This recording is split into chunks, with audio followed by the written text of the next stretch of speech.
शेतकरी कामगार पक्षाचं राज्यस्तरीय अधिवेशन 2 दिवसीय अधिवेशन कष्टकरी शेतकरी आणि या भारतातील तमाम वारकऱ्यांचं दैवत असलेल्या पंढरपुरात आयोजित केलं। पण तुम्हाला सांगतो, शेतकरी कामगार पक्षाची स्थापना 1947 आळली आणि ते ज्ञानेश्वर माऊलीच्या तीर्थस्थानी झाली। ज्या ज्ञानेश्वर माऊलीनं या जगात कसाय जाणार, देवाला काय मागावं किंवा निसर्गातून का घ्यावं, निसर्गात कोणतं दान मला द्यावं, हे सगळ्या ब्रह्मांडाचं तत्वज्ञान एकाच कसायदाला सांगितलं।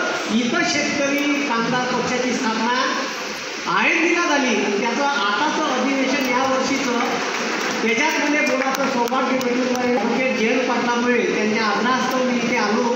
3 वाजता बीडला पोहोचलो, लगेच 9 वाजता उठलो, पुन्हा इकडे आलो। तिकडे 5-5.5 तास लागले।